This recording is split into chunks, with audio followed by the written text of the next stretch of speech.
দেখেন মুরব্বী বাবারা, আমি আগেই বলেছিলাম ইমানের গুরুত্ব, ইমানের মর্তবা, ইমানের ফজিলত। আমরা সর্বপ্রথম কালিমা পড়লাম, কালিমা তৈবার মাধ্যমে ইমান আনলাম, কালিমায় শাহাদাত পড়লাম, এরপরে ইমান আনলাম, এরপরে ইমানে মুজমাল পড়লাম, ইমানে মুফাসসাল পড়লাম। ইমানে মুফাসসালের মধ্যে আমরা সাক্ষী দিচ্ছি আমানতু বিল্লাহি ওয়া মালাইকাতিহি ওয়া কুতুবিহি ওয়া রাসূলিহি ওয়াল ইয়াউমিল আখির ওয়াল কদরি খায়রিহি ওয়া শাররিহি মিনাল্লাহি তাআলা ওয়াল বাসি বাদাল মাউত। এই যে আয়াতটা, এই যে আমরা ইমানে মুফাসসাল পড়েছি, ইমানে মুফাসসালের 7টা বিষয় উপর ঈমান এনেছি। বলেন না সুবহানাল্লাহ। কয়টা? 7টা বিষয়ের উপর ঈমান এনেছি। প্রথমে আল্লাহ তাআলার উপর, এরপর ফেরেশতাদের উপর, এরপর আল্লাহ রাসূলের উপর, এরপর আসমানি কিতাবের উপর, নিজের তাকদীরের উপর, আখিরাতের উপর এবং কি পরকালের উপর। এই যে আমরা যে 7টা বিষয় যে আমরা ঈমান এনেছি, এই ঈমানের মধ্যে একটা বিষয় হলো আল্লাহ রাসূলের প্রতি ঈমান আনা। বলেন না সুবহানাল্লাহ। আমি ছোট্ট একখানা কোরআনের আয়াত আমি তেলাওয়াত করেছি। আয়াতে কারিমা হলো সূরাতুল বাকারা 2 নম্বর পৃষ্ঠার 4 নম্বর লাইনের 8 নম্বর আয়াত। আয়াতে কারিমার মধ্যে আল্লাহ তাআলা ইরশাদ করে বলেন, বিসমিল্লাহির রহমানির রহিম ওয়া মিনান নাসি মান ইয়াকুলু আমান্না বিল্লাহি ওয়া বিল ইয়াউমিল আখির ওয়া মা হুম বিমুমিনিন। বলেন আল্লাহু আকবার। সূরা বাকারার 2 নম্বর পৃষ্ঠার 4 নম্বর লাইনে 8 নম্বর আয়াতে কারিমার মধ্যে আল্লাহ তাআলা ইরশাদ করে বলছেন, ও নবী, ওয়া মিনান নাসি মান ইয়াকুলু, এমন একটা সম্প্রদায় আছে, এমন এক জাতি আছে, তারা আপনার কাছে এসে বলবে আমরা আপনারই উপর ঈমান এনেছি, আমরা আল্লাহ তাআলার উপর ঈমান এনেছি। আল্লাহ তাআলা বলছে, ও নবী, আপনি তাদেরকে বলে দেন তারা পরিপূর্ণ ঈমানদার নয়। ওমা হুম বিমুমিনিন। আল্লাহ তাআলা নিজে ফতোয়া দিচ্ছে। মানে সুবহানাল্লাহ। এই যে আয়াতে কারিমাটা পড়লাম, ওয়া মিনান নাসি মান ইয়াকুলু আমান্না বিল্লাহি ওয়া বিল ইয়াউমিল আখির ওয়া মা হুম বিমুমিনিন। আল্লাহ তাআলা যারা বলতেছে যে আমরা আল্লাহ তাআলার উপর ঈমান এনেছি, ওয়া মিনান নাসি, এমন একটা সম্প্রদায় আছে, এমন একটা জাতি আছে, তারা বলবে ওয়া মিনান নাসি, তারা বলবে মান ইয়াকুলু, আমরা ঈমান এনেছি, আমানা মান ইয়াকুলু আমান্না, আমরা সাক্ষ্য দিচ্ছি বিল্লাহি, আল্লাহ তাআলার উপর, ওয়া বিল ইয়াউমিল আখির, এবং আখিরাতের প্রতিও আমরা ঈমান এনেছি। এই আয়াতটা কেন নাযিল করলেন? এই আয়াতে আমি সামনে রেখে আমি আলোচনা করব। আল্লাহ তাআলা আমাদের সবাইকে ধৈর্য সহকারে শুনে বুঝে আমল করার তৌফিক দান করুন। আমিন। আরো জোরে না আমিন।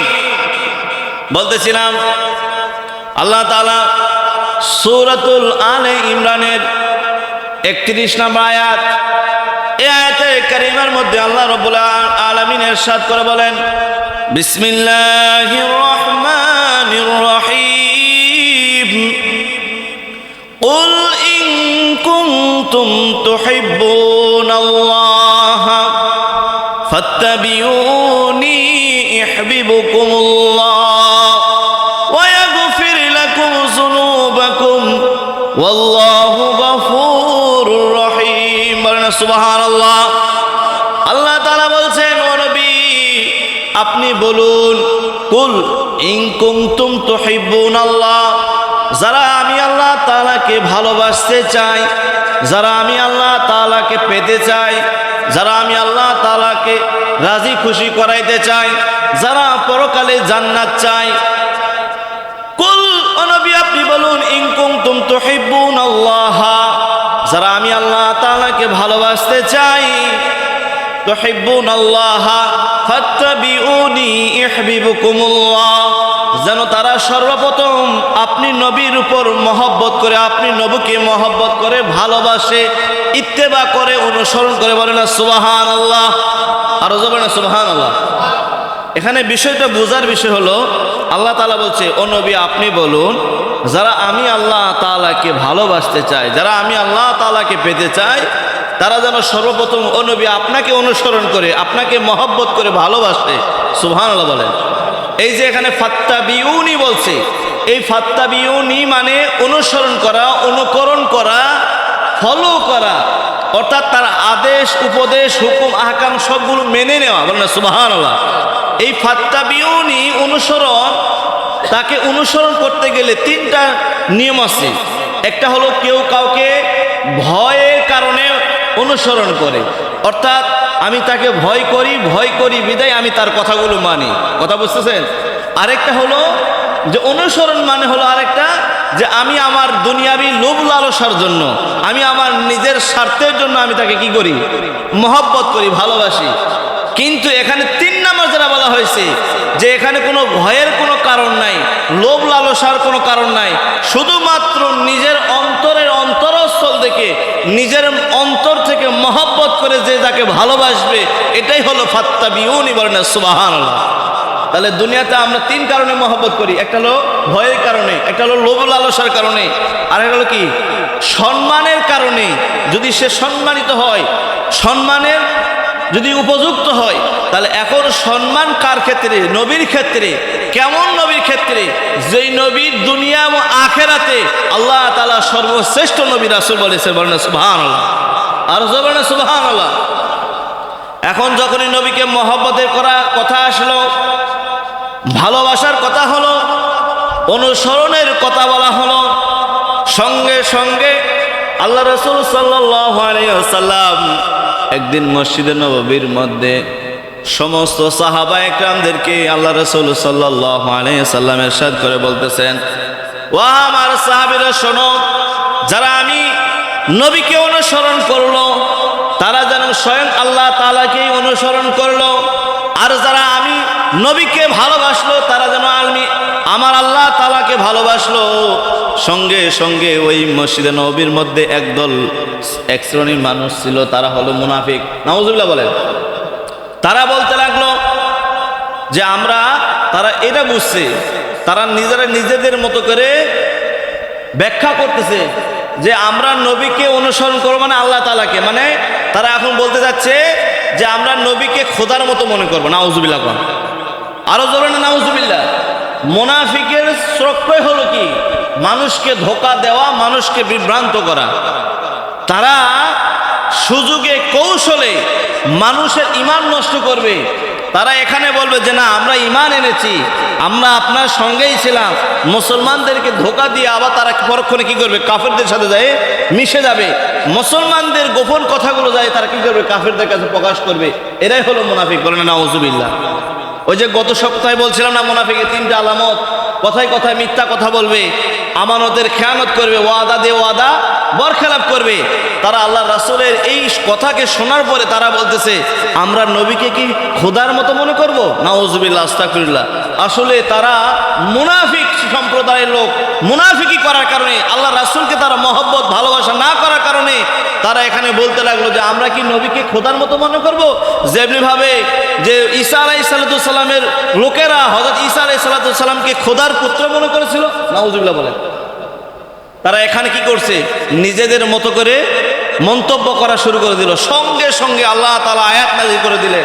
আল্লাহ তাআলা সূরাতুন নিসার 80 নম্বর আয়াতে কারিমার মধ্যে আল্লাহ তাআলা ইরশাদ করে বললেন, মাইয়ুতি রাসূলা ফাকাদ আতা আল্লাহ ওয়া মান তাওয়াল্লা ফামা আরসালনাকা আলাইহিম হাফিজা। বলেন সুবহানাল্লাহ। আল্লাহ তাআলা সূরাতুন নিসা 5 নম্বর পারার 9 নম্বর পৃষ্ঠার একেবারে 14 নম্বর লাইনের 80 নম্বর আয়াত, আমি আয়াত সহ আপনাদের কাছে বলে দিচ্ছি। এই আয়াত সঙ্গে সঙ্গে আল্লাহ তাআলা নাজিল করলেন। নাজিল করে আল্লাহ তাআলা নবীকে জানিয়ে দিলেন, ও নবী আপনি বলুন, যে আল্লাহর রাসূলের আনুগত্য করলো সে তো মূলত আল্লাহরই আনুগত্য করলো। বলে সুবহানাল্লাহ। আল্লাহর রাসূল একটু আগে বলছেন যে আমার আনুগত্য করলো সেজন্য আল্লাহর রাসূলেরই আনুগত্য করলো, আমারই আনুগত্য করলো। যে আমার আনুগত্য করলো সেজন্য আল্লাহ তাআলারই আনুগত্য করলো। মুনাফিকরা কি বললো? যে আমরা নাকি রাসূলকে খোদার মতো মনে করবো। নাউজুবিল্লাহ।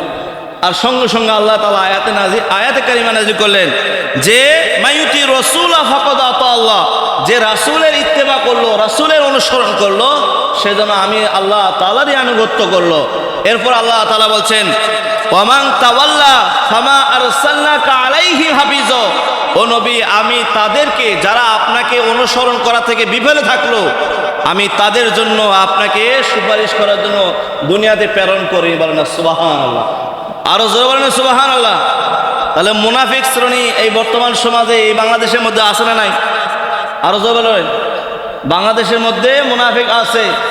হয়তোবা বাংলাদেশের মধ্যে আপনি ভাবতেছেন যে আমাদের ফয়াদ গ্রামে নাই, আছে, আপনাদের ফয়াদ গ্রামেও আছে। আপনার সামনে সামনে আপনার কি সুন্দর প্রশংসা করবে, আপনাকে ভালো বলবে, কিন্তু আপনার পিছনে গিয়ে দোকানপাটে গিয়ে আপনার নামে সমালোচনা করবে। এমন এক শ্রেণীর মানুষ এই সমাজে আছে না? কথা বলেন না কেন? আমি ইমাম সাহেবের পিছনে নামাজ পড়বে, নামাজ পড়ে পিছনে গিয়ে সে কি করবে? ইমামের নামে বদনামি করবে। আচ্ছা, আপনি ইমামকে ইমাম মানলেন, ইমামকে নেতা মানলেন, কিন্তু ইমামের নেতা মানে আপনি কি করছেন? পিছনে গিয়ে ইমামের নামে গীবত করতেছেন, সমালোচনা করতেছেন। এরকম লোক কি বর্তমান সমাজে নাই? ওই সমাজেও ছিল, আল্লাহ রাসূলের জামানায় ছিল, যে আল্লাহ রাসূলের সামনে তারা প্রশংসা করছে, কিন্তু আল্লাহ রাসূলের পিছনে গিয়ে তারা কি করছে? আল্লাহ রাসূলের নামে যত নামে বদনামি আছে, যত কুৎসা আছে, তারা রচনা করছে। বলেন নাউযুবিল্লাহ। একটা কথা বলে দিচ্ছি শোনেন, আপনারা যারা মসজিদে ইমামতির পিছনে ইক্তেদা করবেন, ইক্তেদাইতু বিহাযাল ইমাম, ইমাম যা বলবে ইমামকে আপনি অনুসরণ করছেন, ইমামকে নেতা মানছেন, নামাজ পড়ছেন, কিন্তু ইমামের পিছনে বাহিরে গিয়ে আপনার সমালোচনা করেন না। কারণ এই সমালোচনা করার কারণে আপনি এই যে নামাজ পড়ে গেলেন, আপনি যে আমলগুলো করলেন, জুমার নামাজ পড়ে আরো বিভিন্ন যে নামাজ ইবাদত বন্দেগী করতেছেন, এগুলো সব বিফলে যাবে। এটা আমার কথা নয়, আল্লাহ তাআলা নিজে আয়াত নাজিল করছেন। এটাও আল্লাহ তাআলা আয়াতে কারিমার মধ্যে বলছেন আতিউল্লাহ ওয়া আতিউর রাসূলা ওয়া উলিল আমরি মিনকুম। আতিউল্লাহ মানে যারা আল্লাহ তাআলা আনুগত্য করলো, আতিউর রাসূল যারা আল্লাহর রাসূলের আনুগত্য করলো, ওয়া উলিল আমরি মিনকুম এমন একটা সম্প্রদায় আছে যারা আলেম সমাজ, যেটাকে বলা হয়েছে আল উলামা ওয়ারাসাতুল আম্বিয়া, অর্থাৎ আলেম ওলামায়ে কেরামরা হলো কি? নবীদের উত্তরসূরি। এখন আপনি নবীদের উত্তরসূরি হয়ে আপনি নবীর পিছনে যাই আপনি কি করবেন? মানে আলেমদের সমালোচনা করবেন। এগুলো করলে আপনার কি হবে? আপনার আমলগুলো আপনি নিজে বিফলে যাবে। আল্লাহ তাআলা আমাদের সবাইকে এ সমস্ত বদনামি করা থেকে, এই সমস্ত করা থেকে আল্লাহ তাআলা আমাদের সবারকে ঈমান আমলকে হেফাজত করবে না, আমিন। আরো জোরে বলেন আমিন। যে বিষয়টা বলছিলাম, মুনাফিক শ্রেণী এমন একটা সম্প্রদায়, এমন একটা জাতি, তাদের সম্পর্কে আল্লাহ তাআলা এই যে আয়াতে কারিমা নাযিল করেছেন, আল্লাহ তাআলা বলছেন সূরাতুল বাকারার 2 নম্বর পারার 1 নম্বর পারার 2 নম্বর পৃষ্ঠার 4 নম্বর লাইনের 8 নম্বর আয়াতে কারিমার মধ্যে আল্লাহ তাআলা ইরশাদ করে বলেন ওয়া মিনান নাসি মান ইয়াকুলু আমান্না ওয়া মিনান নাসি মান ইয়াকুলু আমান্না বিল্লাহি ওয়া বিল ইয়াউমিল আখির ওয়া মা হুম বিমুমিনিন। আল্লাহ তাআলা সূরাতুল বাকারার 8 নম্বর আয়াতে কারিমার মধ্যে বলছে, এই আয়াতটা কেন নাজিল হলো, কথাগুলো মনোযোগ দিয়ে শুনবেন। ইসলামের প্রথম খলিফাতুল মুসলিমিন হযরতে আবু বকর সিদ্দিক রাদিয়াল্লাহু তাআলা আনহু, উনি সাহাবায়ে কেরামদের মধ্যে সবচাইতে নরম প্রকৃতির সাহাবী ছিলেন। সুবহানাল্লাহ বলেন, আর জবানে সুবহানাল্লাহ। একজন হলো আবু বকর, একজন কি ওমর। ওমর ছিলেন গরম, আর হলো আবু বকর ছিলেন কি নরম। এই নরম সাহাবীর মধ্যে আবু বকর সিদ্দিক রাদিয়াল্লাহু তাআলা আনহু, মানে যে কোনো আমাদের এই সমাজে এমন লোক আছে যাদের মন মানসিকতা কি নরম, সাধারণত যে কোনো ভাবে কোনো একটা কথা বলে সে তারা কি করে বিশ্বাস করে ফেলে, আছে না? আবার অনেক লোক আছে এরকম, কথা কেউ কোনো কিছু জিজ্ঞেস করলে এটা ঘুরাইয়া পেঁচাইয়া কখন কোন সময় কি কারণ বিভিন্ন রকম অজুহাত, আরে এত কৈফিয়ত কেন, এরকম লোক আছে না? তো আবু বকর সিদ্দিক রাদিয়াল্লাহু তাআলা আনহু উনি ছিলেন নরম প্রকৃতির লোক। ওনাকে যখন আল্লাহ রাসূল যখন দায়িত্ব দিলেন, দায়িত্ব পাওয়ার পরে উনি কি করলেন, উনি একটা সম্প্রদায় আছে, এই ইহুদি সম্প্রদায়, এই ধর্মযাজক যারা ছিল, ইহুদি ধর্মযাজক, ওনাদের কাছে হযরত আবু বকর সিদ্দিক রাদিয়াল্লাহু তাআলা আনহু কি করলেন, ইসলামের দাওয়াত নিয়ে গেলেন। সুবহানাল্লাহ বলেন।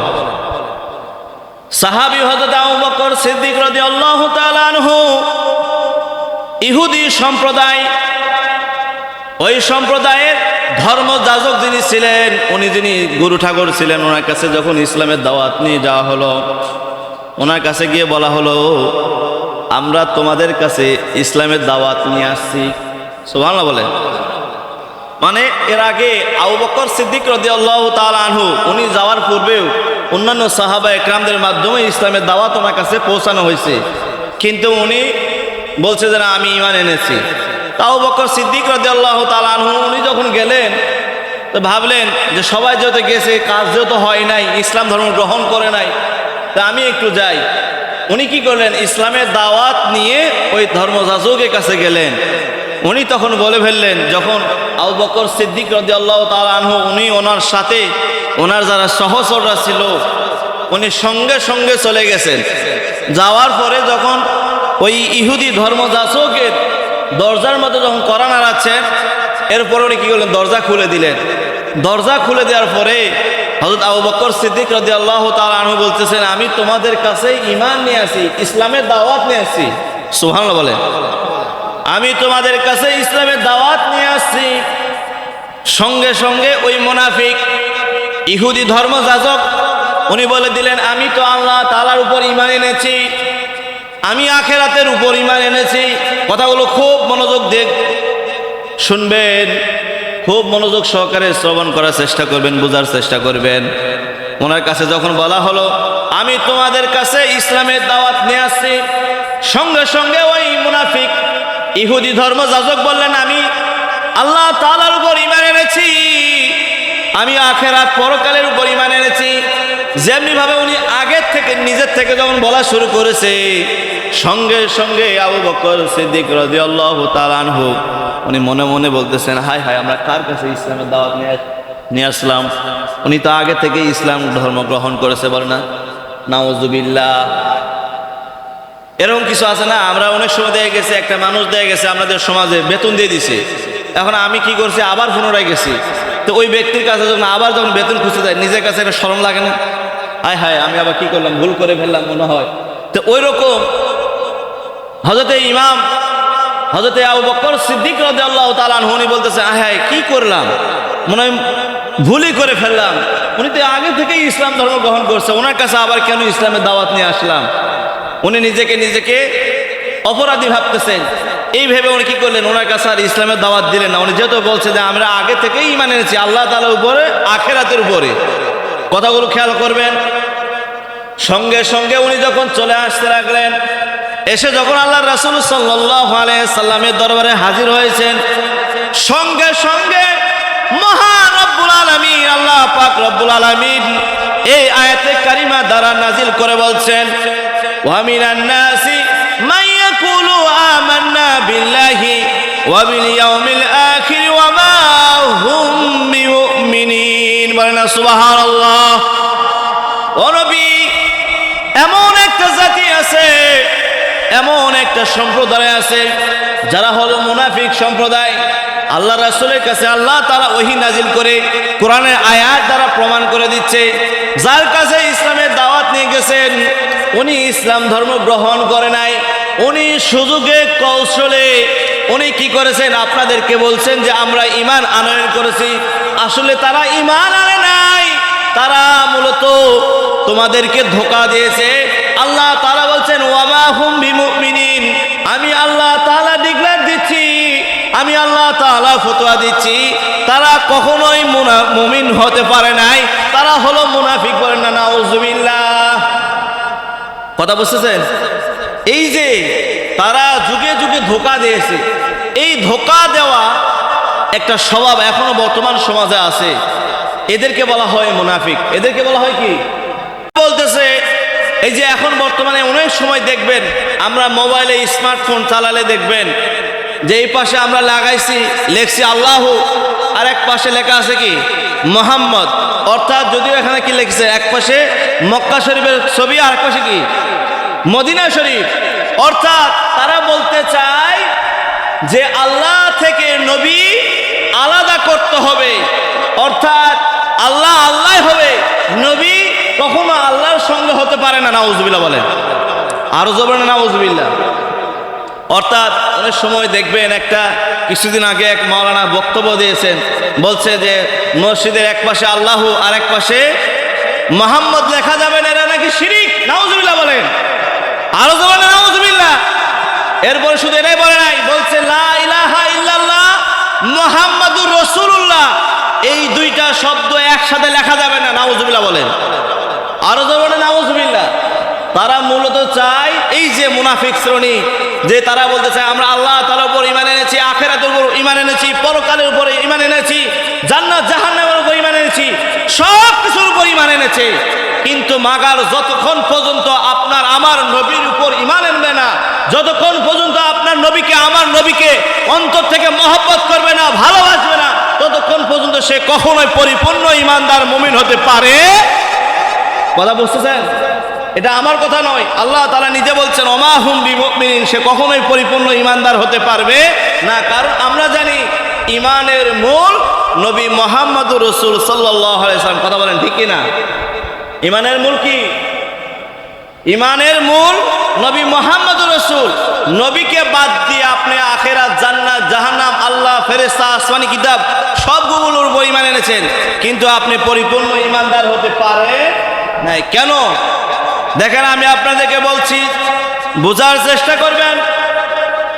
তারা ষড়যন্ত্র করে, এমনও মসজিদ আছে যে মসজিদের মধ্যে লা ইলাহা ইল্লাল্লাহু মুহাম্মাদুর রাসূলুল্লাহ এই যে লেখা, এই শব্দটাকে যখন বলছে এরা একসাথে লেখলে নাকি শিরক হবে, সঙ্গে সঙ্গে তারা বিভিন্ন মসজিদের মধ্যে ভাঙচুর করছে। নাউজুবিল্লাহ বলেন, আরো জোরে নাউজুবিল্লাহ। তো তারা চাচ্ছিল যে সৌদি আরবের পতাকার মধ্যে নাকি লা ইলাহা ইল্লাল্লাহ মুহাম্মাদুর রাসূলুল্লাহ নাকি নিচে লেখা ছিল। হ্যাঁ, তারা বলতেছে যে লা ইলাহা ইল্লাল্লাহ উপরে, মুহাম্মাদুর রাসূলুল্লাহ নাকি নিচে হবে। নাউজুবিল্লাহ বলেন। আচ্ছা, আল্লাহর রাসূলের সাথে বিরোধিতা করে লাভটা কি আপনি বলেন তো? আপনি কি রাসূলের সাথে বিরোধিতা করে কি লাভ আছে? কিন্তু তারা বিরোধিতা করে, কারণ আছে যে আল্লাহ তাআলার কাছ থেকে যদি রাসূলকে জুদা করা যায়, মুমিন মুসলমানদের কাছ থেকে যদি রাসূলকে সরানো যায়, যদি এদেরকে কোনো রকম ভাবে ঈমান লুণ্ঠন করা যায়, ঈমানকে হরণ করা যায়, ঈমানকে লুট করা যায়, তাহলে আমরা সফল কামী। বলেন না নাউজুবিল্লাহ। এই মুনাফিকটা আছে না, এই মুনাফিক কিন্তু তারা সাধারণভাবে মুনাফিক হয় নাই। তারা টাকার লোভে, ডলারের লোভে নিজের কালার চেঞ্জ করে ফেলছে। আপনার মতো আমার মতো সেম মুসলমান আকৃতির হবে, তাদের চেহারা সুরত আমাদের মতন হবে, তাদের মাথার মধ্যে পাগড়ি থাকবে, মুখে দাড়ি থাকবে, হাতে মেসওয়াক থাকবে, হাতের মধ্যে তাসবিহ ছড়া থাকবে। আমি বলেছিলাম কারবালার মাহফিলের মধ্যে এক পক্ষে থাকবে এজিদ, আর এক পক্ষ হলো কি ইমাম হুসাইনের কাফেলা। এজিদ পক্ষের লোক ছিল প্রায় 22,000, মতান্তর 23,000। ইমাম হুসাইনের দলে ছিল মাত্র 72 জন। সংখ্যায় কম হতে পারে, কিন্তু এদিকে সংখ্যা বেশি হলো, তারা কখনোই ইমানদার ছিল না। কথা বলেন ঠিক কিনা? জোরে বলেন ঠিক কিনা? কারণ তাদের কাছে দাড়ি ছিল, টুপি ছিল, আযান ছিল, ইকামত ছিল, নামাজ ছিল, সব কিছু ছিল, কিন্তু তাদের কাছে ঈমান ছিল না। আর এক পাশে সাহাবায়ে কেরাম যারা ছিল, অর্থাৎ নবী পরিবারের উপর যারা মহব্বত করছে, ভালোবাসছে, ইমাম হুসাইনের পক্ষে যারা ছিল, তারাই প্রকৃত ঈমানদার ছিল, মুমিন ছিল। বলেন সুবহানাল্লাহ। এজন্য দেখবেন ইন্নাল্লাহা মা সাবিরিন, নিশ্চয় যারা ধৈর্য ধারণ করে, যারা সবর করে, তাদের সাথেই আল্লাহ তাআলা থাকেন।